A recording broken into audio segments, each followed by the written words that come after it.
the LaxFactor podcast. What is up, college lacrosse fans? You're watching episode 202 of the LaxFactor Lacrosse podcast. I'm your host, Ted Hoost, and today, once again, as always, on Sunday mornings, we've got a boatload of lacrosse to talk about. We're going to talk about Thursday's heartbreak for me and the Albany-Syracuse game. We're going to talk about RIT and Union D3 action will be our second game that we'll talk about here today. UVA and UNC, Jacksonville, Richmond. We had a bunch of good games over the weekend, a bunch of Ivy League games that panned out in weird ways, some Big Ten, not any surprises or anything like that. We have some big games on the slate for today. Before I get into this, as always, be sure to like, subscribe, hit the notification bell if you are a YouTube watcher. If you're an audio listener, wherever you listen to the podcast, be sure to just share this with your friends. That's the main thing we ask, but as always, you can go to laxfactor.com. We have t-shirts, hats, all sorts of crap, coffee mug. Here's the LaxFactor podcast t-shirt. And then we even have a coffee mug. Boom. Right there. You can get yourself some coffee. I didn't even realize I had all these coffee mugs on here, but that's the best selling coffee mug or whatnot. So you can support us that way, but I digress. Let us dive into my heartbreak from Thursday. We're going to talk about Syracuse at Albany. Now, with this loss, Syracuse pretty much nuked their chances of making the postseason Thursday night. They lose to the Danes by 2 goals. In this game, Will Ramos, he made his season debut in cage for Albany. Came up big, 15 saves, and he frustrated the Cuse shooters all day long. He was 1 save off of his career best 16 saves versus Vermont last year in the America East tournament. So Ramos had a hell of a day. Graydon Hogg, he was good for 4 goals off 8 shots, his biggest coming with 10:23 left in the fourth to get Albany back to 2 goals up after Syracuse got back to within a goal. And that was kind of the story. Syracuse went down, second quarter or so, it was pretty much all bad for Syracuse. And every time they'd kind of get back to within a goal or two, Albany would manage to come up with a goal of their own. They answered the bell every time Syracuse rang it. Freshman Thomas Decker, he put up 3 goals and a helper in the game. For Albany, they played incredible on-ball defense. Syracuse, they took a lot of shots, but they didn't manifest into anything good for the most part. Albany played good defense. Syracuse, other than Tucker Dordovic, barely anyone was able to get steps. Now, I will say Syracuse was banged up. They were missing a couple of midfielders, as all season long they've obviously been missing their best attackman.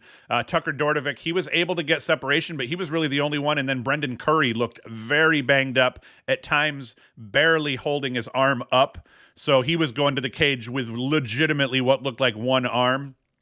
So Syracuse was banged up, but it's still no excuse. Albany was able to play, and I mean, Syracuse's overall, roster is probably still better, but Albany was much better on this day. But that on-ball defense, they did a great job. They played well off-ball. Albany was also able to generate transition goals while making sure that Syracuse didn't. They had a long pole that scored 2 goals on the day. For Syracuse, the defense, they continued to struggle. They looked rough, but really it was offensively. There was just boneheaded turnovers, many of them unforced, once again plagued them all game long. 21 turnovers on the day. That's really the key here in Albany's victory. 6 of those turnovers were forced by Albany. The rest of them were what you would, in essence, call unforced turnovers, just stupidly throwing the ball away. Even some of the turnovers that Albany was credited with getting the turnover was a Syracuse guy just throwing the ball right to, I think it was Curry had one at the top of the box on a man up, which has been a problem for Syracuse. I used to feel like when the Giants punted, or let's say in football, when the Giants would receive punts, that was almost worse than any other situation in the games because they would turn the ball over all the time on punt situations. And it's like that with Syracuse with their man up. You almost don't even feel good about Syracuse getting a man up opportunity. They have looked so bad in their man up offense. Now, despite outshooting Albany 52-30, only 27 of those shots were on cage. That's a terrible display overall. So they outshot Albany badly. Albany only put 30 shots up overall. So Syracuse outshot Albany 52-30, but Albany put 25 of theirs on cage and a bunch of them went in. In fact, if you looked at the team stats here, which we can kind of look at, you would assume Syracuse won this game. If you didn't know what the score was, Syracuse outshot Albany 52-30. That's a blemish, but they still had 2 more shots on cage than Albany did.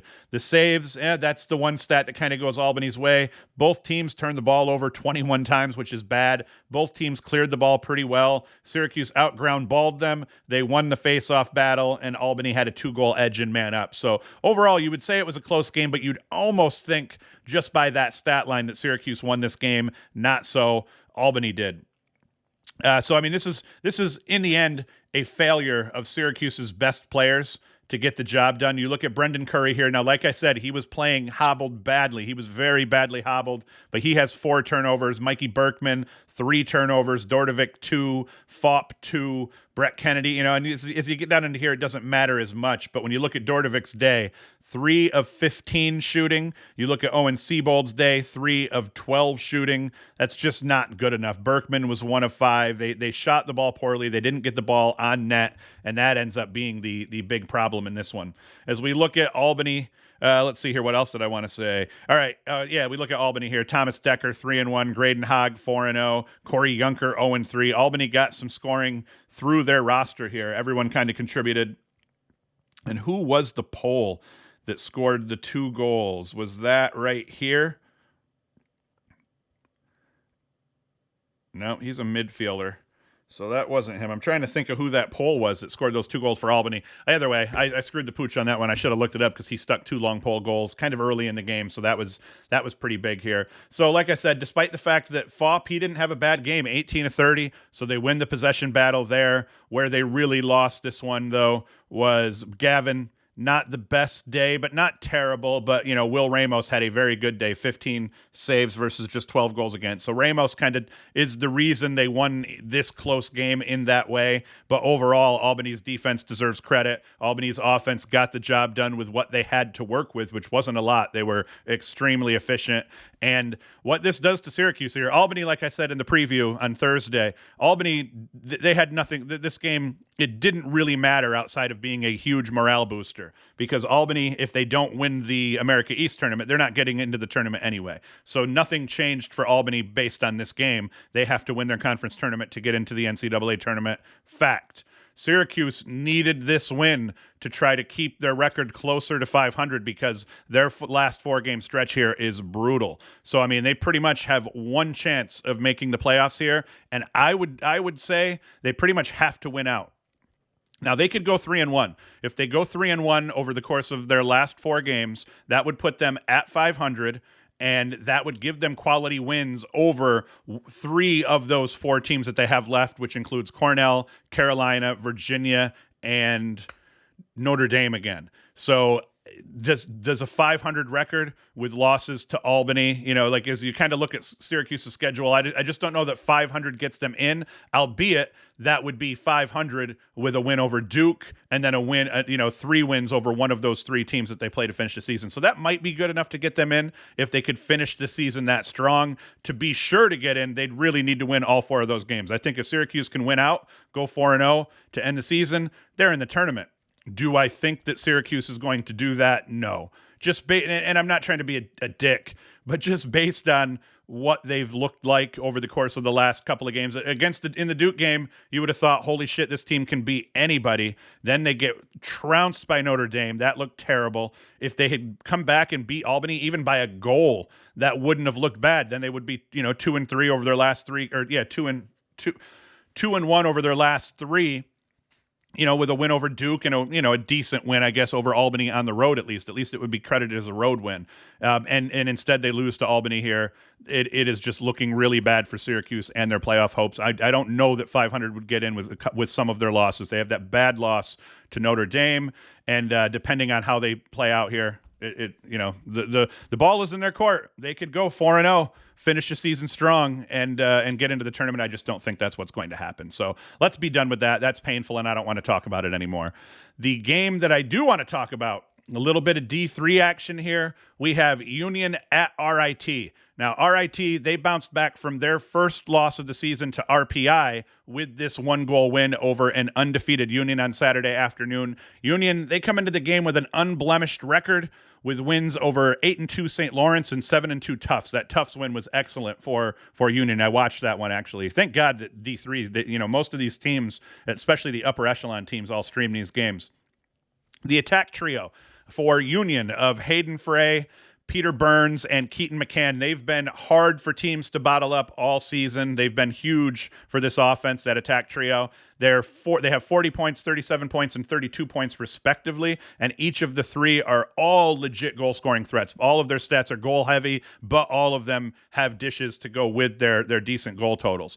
Burns, he was held to just 2 assists on the day, while Frey went 1 and 3. Now, McCann, he goes for 5 goals off 8 shots. That's a solid stat, but his buddies didn't put the goals up that they would normally put up, especially in a big game like this, and the outcome is a Union loss. Now, for RIT, team defense won the day for sure. They held Union to just 27 shots, with only 19 of them being on cage. When your keeper only makes 6 saves against 13 goals against, as the RIT keeper did in this one, you usually lose that game. But the Tigers defense forced 14 turnovers, Taylor Jensen taking 4 of his own, and the defensive effort frustrated Union all day, especially that attack group. What made this defensive effort even more impressive is the fact that Union won 21 of 30 of the faceoff draws. Matthew Paolato, he won 14 of 17 for Union. But despite that possession disparity, RIT was able to get the stops on defense and then turn those stops into goals on their side. Both teams are now 10-1, and both teams are now 2-1 in the Liberty Conference, with RIT with the tiebreaker in this one. A conference tournament rematch between these two teams would be dope. It's likely. I'd say it's likely, but not so much so that we can count on it here, because D3 is full of parity, a little bit more parity in D3 than D1 for sure.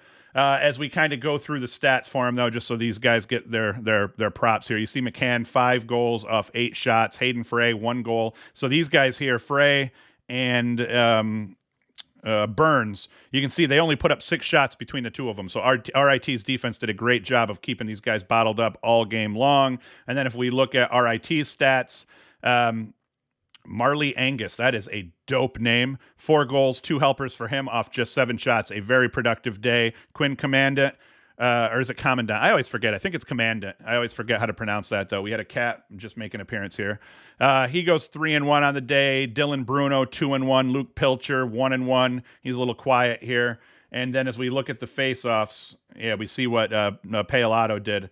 And then Byrne didn't do too bad in relief for him. So the face-off duo did well for Union, but in the end, not good enough for them. Now, the next game that I want to talk about, this one, it wasn't close necessarily, but the Cavs defense, once again, I've been saying this for not 2 seasons, because I've been saying it in 2019 season. This was true. In the 2021 season, this was also true. Virginia's defense struggles early, but by the end of the season, these last 2 national championship seasons for them, their defense has been humming on all 4 cylinders, and that was the case here. The Cavs defense proved that they were 100% up to the task, and they held Chris Gray and the UNC offense to just 4 goals. I didn't see that coming at all. I thought UVA was going to win this game so long as Petey LaSalla played, and he did, but I didn't see them winning in this fashion here. UVA trailed 2-1 by the end of the first, but they'd score 10 of the game's next 12 goals to bury their rival. They already beat UNC 15-11 in their first meeting in March, but this was something much different, a dominant performance by this UVA defense. Petey LaSalla, as I said, did play. He helped UVA win that possession battle at the dot. He went 10 of 18 at the dot overall. Cade Saustad and Grayson Sallade each forced 2 turnovers. 8 of Carolina's 17 turnovers were forced by UVA. Freshman netminder Matthew Nunes, he makes 13 stops versus the 4 goals he gave up, and that factored heavily in frustrating UNC's offense. Not that they got a whole ton of looks, but when they did, Nunes was there to make the save. And now without Matt Moore also, I figured that Schellenberger would feast in this game, and that ended up not being the case. We end up seeing here Schellenberger ends up just going 1-1 off 6 shots, so he was not all that productive, and he turned the ball over 3 times. So he had an uncharacteristic day and did not play all that well overall. But Payton Cormier luckily did. He ends up scoring 4 goals off 9 shots, and then they got some depth in scoring here with Griffin Schutz, the freshman mid. He goes 2-0. Evan Zinn, the speedster transfer from Hopkins, he goes 2-0. We see Xander Dixon didn't get a goal, gets an assist, so it wasn't a typical day on offense for Virginia, where Schellenberger struggled a little bit to distribute as he normally does. Jeff Connor, midfielder, I think he's like a super senior midfielder. He steps up. He goes 1-3. I got to sneeze. Maybe not. Oh, boy. That was a big one. We don't edit here, so you're just going to see that sneeze. Now I'm feeling brutalized here. So yeah, Jeff Connor had a great game, and that you can kind of say that, hey, if Connor didn't pick up the slack where Schellenberger wasn't able to for Matt Moore, Jeff Connor, he had a great game here. Very productive too, although he did turn the ball over a little bit, but then again, I think he might have played a little attack, so he's not used to that. So in the end, you end up seeing what Virginia did. And like I said, I was really pleased to see Evan Zinn bust out 2 goals here. Now, UNC was held back offensively all game long. They struggled to win one-on-one matchups. Chris Gray's not the best dodger in the country, although he's a very capable dodger. But without some of that help, that greatly limits his game. So not only did UNC struggle to win those one-on-one matchups, which put them in a position to not really be able to get a whole lot of shots off, but beyond that, they only had one other goal scorer. Gray scores 3. Cole Hebert scores the only other Carolina goal. UNC took 31 shots, only 31 shots in the game, and only 17 of them were put on cage. So that's not going to be good enough against a team like UVA. Now, Carolina, they're 7-4 on the season, but they dropped to 0-3 in the ACC. So if we're busting out some bracketology here, they've got a couple of quality wins, but if they can't pick up at least 2 more, 2 ACC wins, then they're in danger of maybe not even getting an at-large bid. As we kind of go in here and we look at their schedule, Carolina's sitting here with a win over Richmond. That's a quality win. A win over Colgate, not terrible. The bad loss to Ohio State. They get a win over Brown. That looks good on the resume. Win over Hopkins is so-so. Win over Denver, so-so. That loss to Virginia by 4 goals, not great. Win over High Point, that's solid. Not a great win over Bellarmine here. They get spanked by Duke, and now they get spanked by Virginia, and they still have Syracuse, Notre Dame, and Duke left. If they go 1-2 over this stretch, if they lose to Notre Dame and they lose to Duke, even with that win over Syracuse, I don't think North Carolina gets into the tournament. I think we're legitimately dealing with a scenario here where we know Virginia is getting in. We have a good feeling that Duke is probably getting in. Notre Dame, the way they're playing right now, I think they probably get in as well. But these last 3 games are going to be as important as they ever have been for the ACC because we don't have the tournament. Not that it has an automatic qualifier, even if we had the tournament, but it still looks good if you're able to progress to the finals, even in the ACC tournament, and especially if you win it. They're not going to have that shot. So Carolina, I think, to be able to make the NCAA tournament, I think they need to go 2-1 over this final stretch. Now, I'm not saying they won't get in. I think if they go 1-2, they've still got a shot, but they don't have the quality wins, I think, that some of these other teams may have. And if Syracuse is the team they beat in this stretch here, I'm not sure that's good enough. I think they need to go 2-1, pick up a win over either Notre Dame or Duke to get another quality win on the resume, and then maybe. And I think that it would be important to also not lose 4 in a row. I think it might be important to kind of win these next 2, and then even that way, at least you break up that losing streak that they have right here. So we'll see how it goes, but it doesn't look great for Carolina, and they're going to pretty much have to win out to make sure they get the tournament. If they win out, I think there's a 99% chance they get in. If they go 1-2, the chance is slim, but it's still there. If they go 2-1, I think there's about an 80% chance that they get in. That's my off the hip bracketology here. All right, next game I want to talk about. Richmond at Jacksonville. SoCon game here. Now, Richmond took the game's first lead of the game, but after Jacksonville tied things up at 1s, and then they take a 2-1 lead. Now, Richmond did tie it back up 2-2, and then Jacksonville took a 3-2 lead. Once Jacksonville got that lead, they didn't have to do much of anything other than just look over their shoulder at Richmond because Richmond didn't completely go away, and we'll see that as we kind of look at the box score here.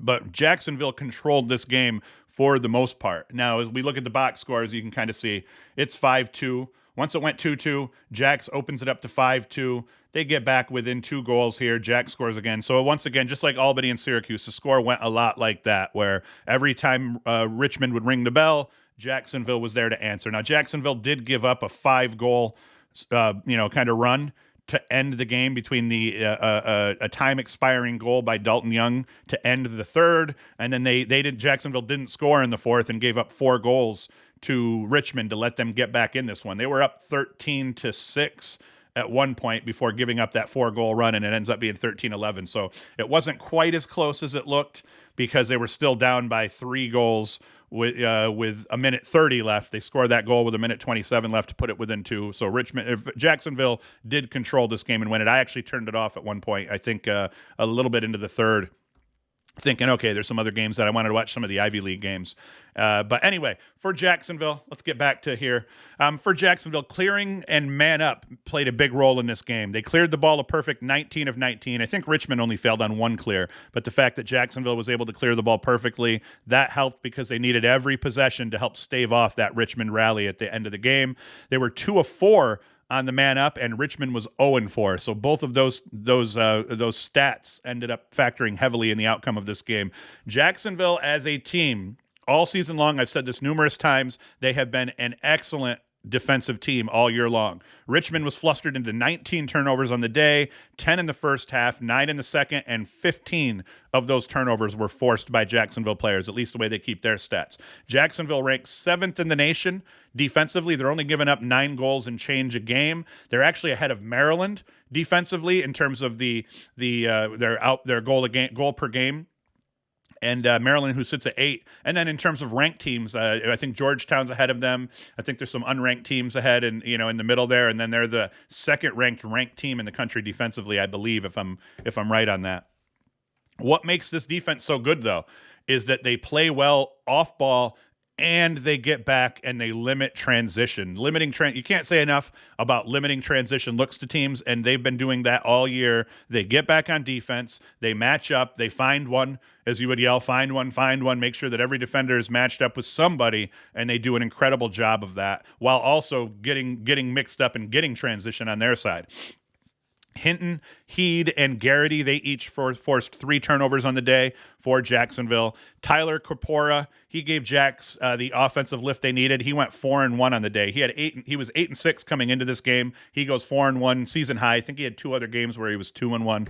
Overall, he's a transfer from Hartford. I believe the kid's a super senior from Hartford. Started 16 games for Hartford, I saw.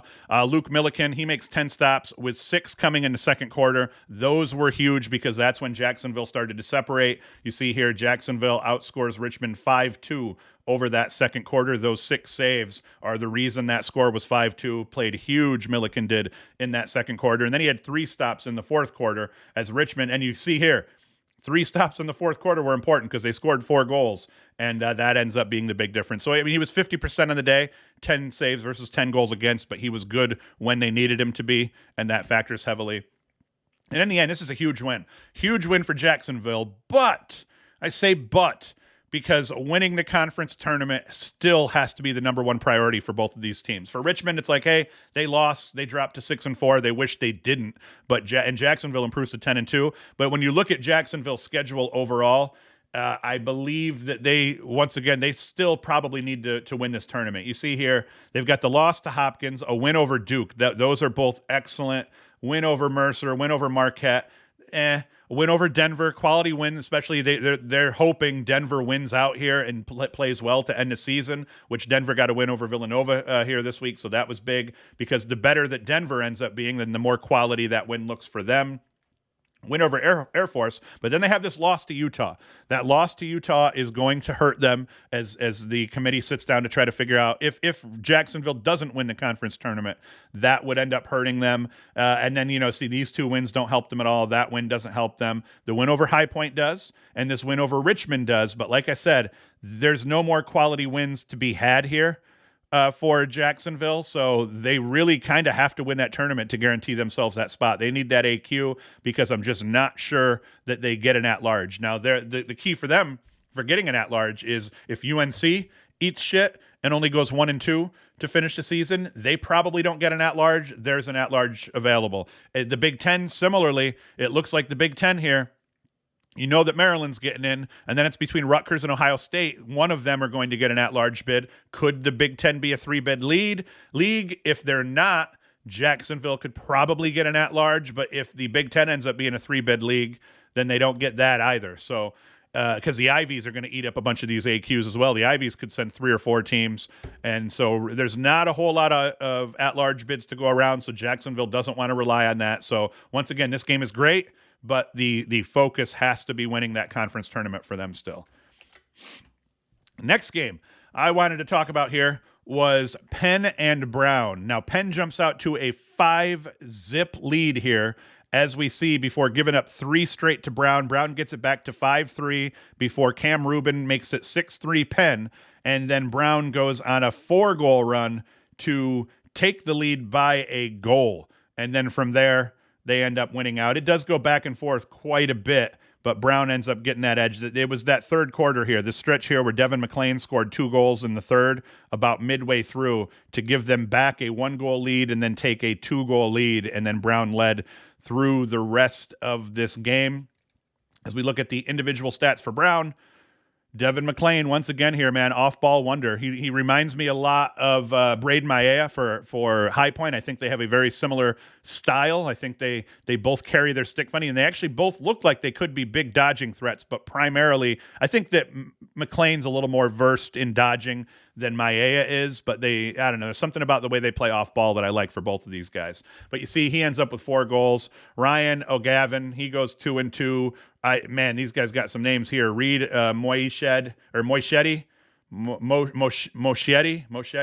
2-2, however the hell you pronounce that. Antonelli, moral of the story, Brown, they got some scoring here up and down their roster, and then they lose the faceoff battle here. Jamie Zuzi, he goes 13-24 for Penn, but it doesn't matter. Sam Hanley 1-2 off 10 shots. That's a rough outing. And you see here, Gergar and Handley combined for 4 goals off 22 shots. That's not necessarily good enough. And then Cam Rubin, same thing, didn't shoot the rock incredibly well, and that ends up being the ball game for Penn.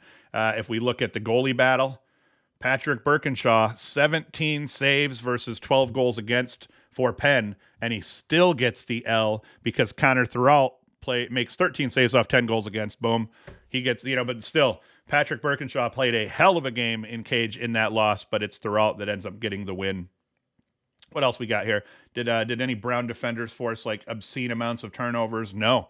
Just an overall, and I watched a tad bit of this game. It was not all that exciting, and I forget what I ended up watching instead. The big game that I wanted to watch yesterday was Virginia UNC, and even that kind of ended up being a big stinker. So in the end, Brown comes away with the win, and now Brown sitting at 6-4. Penn is struggling here. Penn at number 8 in the country at 4-4, but 1-3 in the Ivy. The Ivy they're just massacring each other. They're going to absolutely cannibalize each other, but it is just going to be fun to watch as we get down into the conference tournament. And man, is that conference tournament going to be something to behold. Another game here, and what I will say about this is nobody in the country right now over the course of the last couple of games is playing as well offensively as Yale, outside of Notre Dame. Notre Dame hasn't put up the point volume that Yale has, but Notre Dame has been playing incredibly well offensively in terms of their efficiency. Yale's just putting points up all willy-nilly here. They put up 20-plus against, I think, Boston U in their previous game, and now 23 against Dartmouth. And Dartmouth's not terrible. Dartmouth is a solid team, and they've played some tough games in the Ivy. And but no, not on this day against Yale. Yale jumps out to a 10-3 halftime lead. It was close at the end of the first quarter, 2 up, and then this second and third quarter here for Yale, they put up 8 goals in the second, 9 goals in the third, and that is all she wrote. You see this run here of 7. What is this? This is a 8-goal run. 8-goal run here between over the course of the second period. That was just insane. And then you see this run here over the course of the third. Just bonkers. Yeah, just what they've been doing is absolutely bonkers offensively and defensively as well. But if we look at Yale here, Matt Brandow 3, and it just goes deep. Brandow 3-3, Leo Johnson 1-3, Tevlin 2-1, Lyons 2-1, Bragg 3-0. And I mean, they're doing this all on very few shots as you look at the efficiency here in this game. And they did the same thing against Boston U. Dudes are putting balls on cage and they're putting them past keepers. So that's been huge for Yale. And then Bryce DeMuth, he ends up with 3 caused turnovers. And in the goalie battle, Jared Paquette, young goalie for Yale, he ends up with 10 saves versus 5 goals against. And you look at Daniel Hinks, he had a rough outing. 6 saves against 19 goals against. That is not going to be good enough to get anything done. He gets pulled late in the third, and then Morrill comes in, has a little bit more success, but I'm sure at that point it was mop-up duty against Yale's bench. I hate Ohio State's box scores. They stink, and Hopkins didn't have theirs up yet, so I'm not going to be able to really cover this one in great detail. I did watch a bunch of it, but once again, I'm stupid, and I watch a bunch of games at the same time, and I don't know what's going on. So Hopkins down 6-4 at the half. They actually end up getting things tied back up again. Or no, down 6-5 at the half. They end up with the lead at the end of the third, and then Ohio State outscores them 4-1 over the course of the fourth quarter to win this game. As we look at the statistics, pretty damn close across the board here. Ohio State just has a slight edge in shots and ground balls. Hopkins, Kersan played tough in this game. He ends up with 10 saves against those 12 goals against, though, and that's going to be the difference here. So that hurt them a little bit. Hopkins turned the ball over a few more times. So as we kind of look at it, that's not very good. Ohio State scoring-wise, Jack Myers goes 1-4, Kobe Smith 1-1, and Jackson Reed 5-1. Jackson Reed had at least 2 what I'd call highlight goals. One of them a beautiful backhand on the crease. He ended up shooting the ball well. And in Cage here, Skylar Wallen, he ends up playing pretty tough, and he gets the W in Cage, 8 saves against 10 goals against. So I think that's his first start of the year. Maybe it's his second start of the year. I want to say it was his first. I can't remember now, though. But he ends up playing tough. So Ohio State gets the win over Hopkins. It was much needed. If we look at what Ohio State has left here. Nope, I don't want to look at that. I want to look at this. Once again, we talk about at-large bids. What's Ohio State's resume look like? Yawn at these 2 wins. Big win, big statement win, in fact, over North Carolina. A good quality win over Harvard. They lose to Cornell. They beat Notre Dame. There's another quality win. They end up losing to Denver, and depending on how Denver finishes up, that could hurt the resume a little bit. Win over Dartmouth, nobody cares. That loss to Rutgers, win over Penn State, win over Hopkins. So these last 2 games are going to be huge. I think that if Ohio State wants to pretty much solidify an at-large bid, they've got to win out. They've got to beat Maryland and Michigan. I think if they lose to Maryland and beat Michigan, they could still get that at-large bid depending on how they fare in the tournament and what wins they could pick up in the tournament. But if they end up losing both of these games, it's over. Ohio State won't make the tournament if they don't finish at least 1-1. But getting a quality win over Maryland now would go a long way towards getting them an at-large bid. And I think they end up getting in. Even if they go 1-1 here, I think if they could pick up a Big Ten tournament win, then I think that's probably good enough because that win over Carolina is not bad. The win over Notre Dame's good. That win over Harvard's good. It just depends on how some of these teams finish their seasons because, if Denver loses out here and Denver ends up below 500, that loss looks a lot worse here.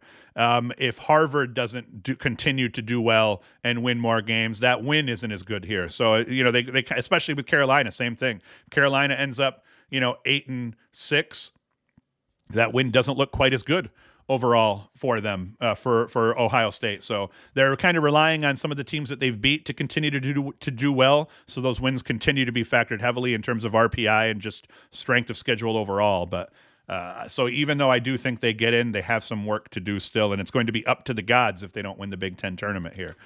Next game I wanted to talk about was UMass, number 20 UMass playing Towson. And Towson is a team that has improved greatly compared to what they've done over the last couple of full seasons.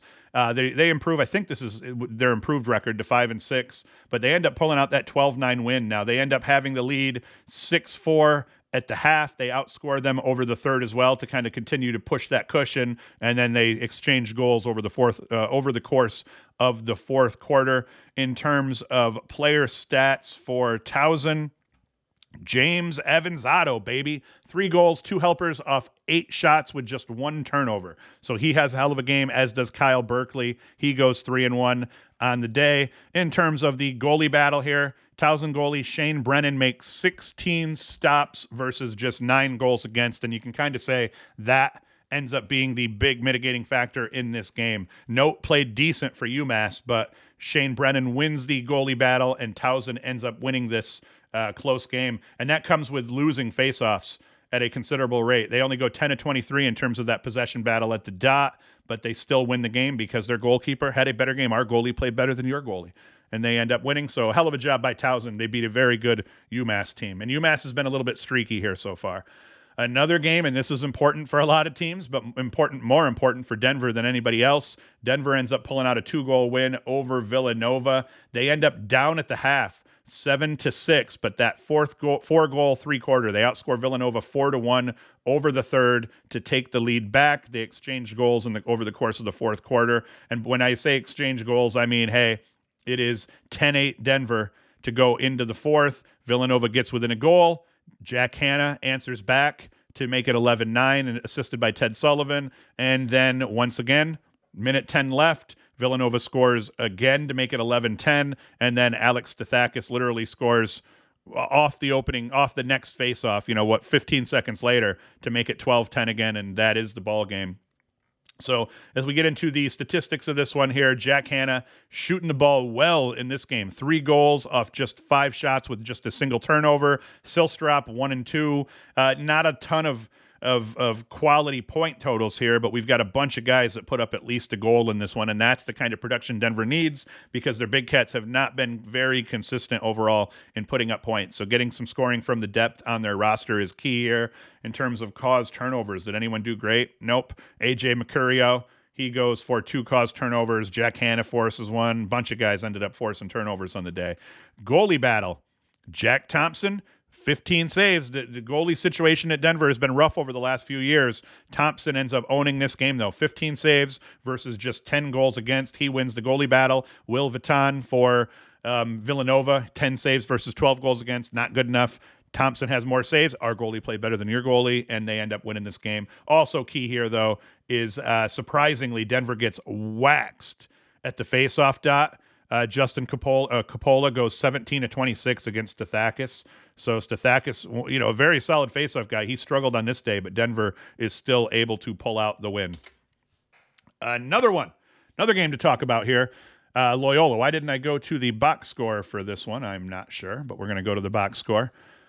Loyola put it on Navy here. They are up 12-3 at the half. They roll through the third quarter to take an even more commanding lead, and they win this game 18-7.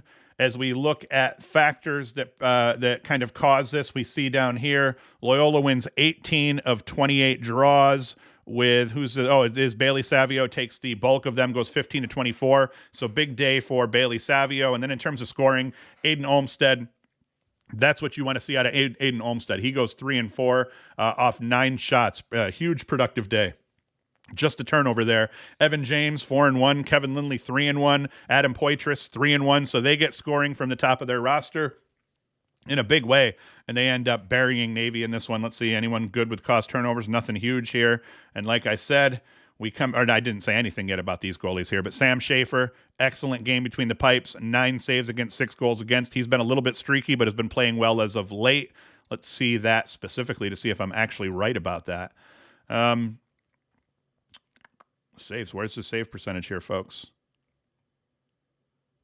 Shots on goal. We don't have a save percentage in this stat here. Oh, here we go. Goalkeeping statistics. Yeah, so you see, last 2 games here, 66% against Holy Cross, 60% against Navy. He has a rough one against Army, but then he has a really good game against Bucknell the game before that. So you can see he's been much more consistent over the second half of the season so far compared to what he was over the first half of the season here. But then again, in this game, he's playing Maryland, he's playing Rutgers, so a pretty tough outing, but he didn't have great days even against some bad teams. But since that Bucknell game, he's been much more solid and he's only been below 50% once over the last 4 games. So, and in the end, though, great win for Loyola. They are now 5-5, but 4-1 in the Patriot League. More importantly, they did not play incredibly great lacrosse to start the season out. But once again, Loyola's a team. They need to win their conference tournament. You see, loss to Maryland, that doesn't look too bad, but a loss to Hopkins, loss to Rutgers, that loss to Towson is going to look really bad for them in terms of at-large. Barely beat Lafayette. But then they get that big win over Duke. This was kind of a season changer right here. They beat Duke 12-10 on the road. Nope, at home. They end up beating Bucknell at home 13-9, both quality wins. They lose to Army at home, But then they beat up on Holy Cross, and now they beat up on Navy. And I mean, they've got some quality teams left here. They've got Boston U, who's going to be a tough game. Georgetown's a tough game. Colgate and Lehigh should both be tough games. So I like, as long as they stay above 500, I don't even think. I think that if they win out, they end up with they could get an at-large if they didn't win their tournament. But I think other than that, Loyola's pretty much going to have to win their tournament to get in. I don't see them picking up an at-large. They've just got bad losses here. That's not a terrible loss, but that one is, and then the score on this one doesn't look great. That doesn't look great. So, yeah, if we're playing bracketology here, I think Loyola pretty much needs to win their conference. They could go undefeated. If they ran the table on this schedule, they could probably get an at-large bid because the wins over Bucknell, that big win over Navy, if they got a win over Georgetown and Boston U in that mix, that would probably go a long way. But all these teams pretty much, none of them want to count on an at-large. They all want to win their conference tournament. And right now, they're faring well against the competition within the Patriot League. Another game, Cornell and Harvard. This one wasn't close. Cornell, it was close at the end of the first quarter, 6-0 in the second in favor of Cornell, and that is the ball game pretty much. That's the spread. Cornell beat him 5-4 in the third and 5-4 in the fourth as well. So it's kind of the slow burn to a big victory.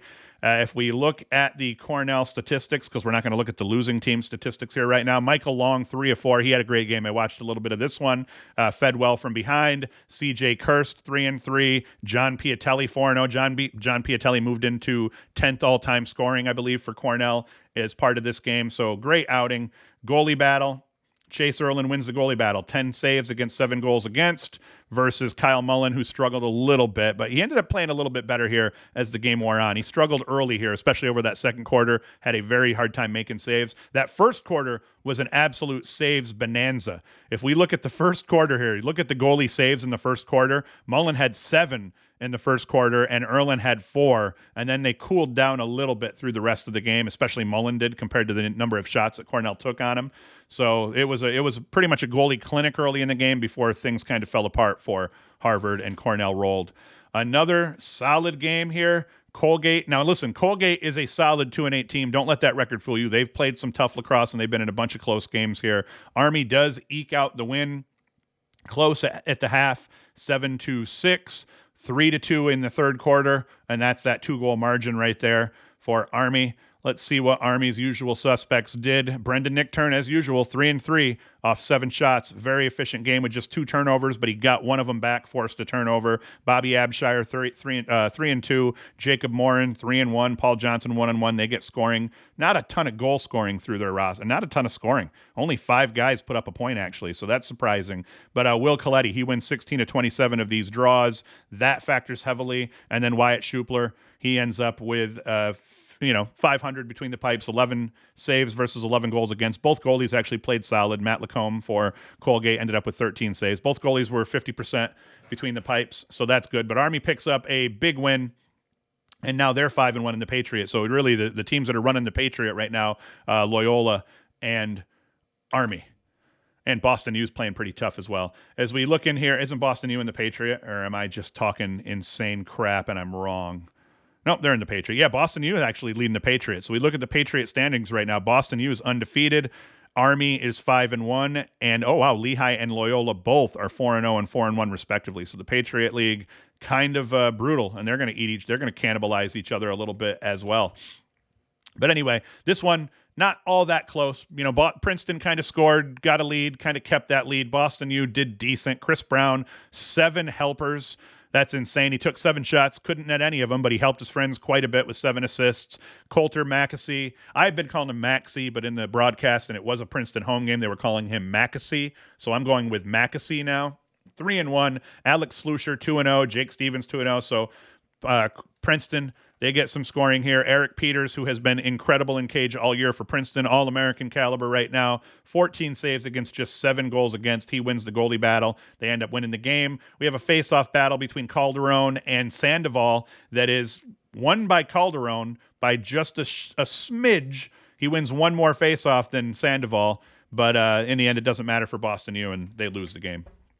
UMass Lowell and Vermont. I only wanted to cover this one because Vermont spanked UMass Lowell, McCormick, he ends up 5-3. Limoges ends up 4-3. McConvey 3-2 in that game. Mostly, though, I wanted to see how our boy Tommy Burke did. 21 of 26 draws. He wins 80% of the draws, and they end up beating UMass Lowell's ass 23-9. So that's key for Vermont. Vermont, once again, America East teams, get into the America East tournament, win the tournament, you get in. There's only going to be one bid from the America East, and it's going to be the team that wins the automatic qualifier. So for Vermont, even though they've struggled, this was a rough 3-game stretch for them here, losing to Dartmouth, Providence, and UMass, but they've won 4 straight against some subpar opponents here, but they've been putting it on them, at least, is key. And now they've got Albany, Binghamton, and Stony Brook, 3 of the top teams in the America East they now have to finish the season with. Although Albany got butts, Albany beat Syracuse and then got butt hurt by UMass, or not UMass, by UMBC on Saturday as well, off short rest. So we'll see how that goes. Drexel and Fairfield, I figured I'd talk about it because it was a 19-8 score.